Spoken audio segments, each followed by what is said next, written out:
Hello everyone, welcome back. तो UAE के जो मिनिस्टर है फॉर आर्टिफिशियल इंटेलिजेंस, उन्होंने बोला है एस जयशंकर जी के लिए कि I am very impressed by your minister, यानी कि मैं एस जयशंकर जी से काफी ज्यादा इम्प्रेस्ड हूं और मैं उनके स्पीचेस भी देखता हूं। आप ये उनका वीडियो देखिए। Minister of Foreign Affairs, and I see some of his speeches. One of the things that I think is clear for both the UAE and for India today is we don't need to choose sides. CYFY नाम से एक Indian conference है on cyber security and internet governance, जिसमें कि discuss करते हैं, debate करते हैं और डिलीवर करते हैं क्या डिजिटल पॉलिसी सॉल्यूशंस। और उसी में ही बात करते हुए उमर सुल्तान अल उलामा, जो कि आर्टिफिशियल इंटेलिजेंस के मिनिस्टर है यूएई के, इन्होंने प्रेज करा है जयशंकर जी को और ये बोला है कि मैं इंडिया की जो फॉरेन पॉलिसी है उससे काफ़ी इम्प्रेस्ड हूँ। इंडियंस कभी भी, जो इंडिया है वो कभी भी किसी और कंट्री के दबाव में आकर अपनी फॉरेन पॉलिसी को चेंज नहीं करता है या फिर उस पर कोई स्टैंड नहीं देता है। इंडिया के जो डिसीजंस होते हैं वो खुद के इंटरेस्ट के अकॉर्डिंग होते हैं, ना कि जो जियोपॉलिटिकल सिचुएशन वर्ल्ड में चल रही है या फिर दो और डिफरेंट कंट्रीज के बीच चल रही है उनके अकॉर्डिंग। ये 3 दिन की कॉन्फ्रेंस थी जिसको कि वर्ल्ड लीडर्स ने अटेंड करा है और इसी में डिस्कस करा गया है टेक्नोलॉजी से रिलेटेड, सिक्योरिटी, सोसाइटी, ये सब इसमें डिस्कस करा गया है। अगर आपने कभी जयशंकर जी के स्पीचेस देखे हैं या फिर मेरी भी वीडियो देखी है जो मैंने उनके ऊपर बनाई है, तो आपको पता ही होगा बड़े ही स्ट्रेट फॉरवर्ड मैनर से ये अपनी बातें रखते हैं, इंडिया का जो इंस्टेंस है वो रखते हैं दुनिया के सामने और इसीलिए इनसे काफी ज्यादा लोग प्रभावित हैं। मैं आपको एक वीडियो दिखाती हूँ। There will always be two axes at this point. I think it's an understood, accepted fact that you have the West, US-led, you have China as the next potential axis. Where does India fit into this? But are you planning to not pick a side? No, I'm sorry. That is exactly where I disagree with you. This is the construct you are trying to impose on me, and I don't accept it. I mean, I don't think it's necessary for me to join this axis or not, and if I'm not joining this, I must be with the other one. I don't accept that. I mean, I think I'm 1/5 of the world's population. I am today the 5th or 6th largest economy in the world. I mean, forget the history, civilization bit. Everybody knows that. But I think I'm entitled to have my own side. I'm entitled to weigh my own interests, make my own choices, and my choices will not be cynical and transactional, but they will be a balance of my values and my interests. There is no country in the world which disregards its interests.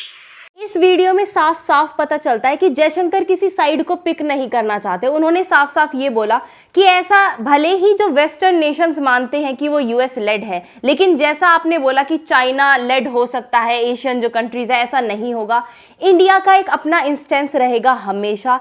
India अगर US के साथ काम कर रहा है तो ऐसा कभी नहीं होगा कि वो रशिया के साथ नहीं करेगा, या फिर अगर रशिया के साथ कर रहा है तो ऐसा कभी नहीं होगा कि वो यूएस के साथ नहीं करेगा।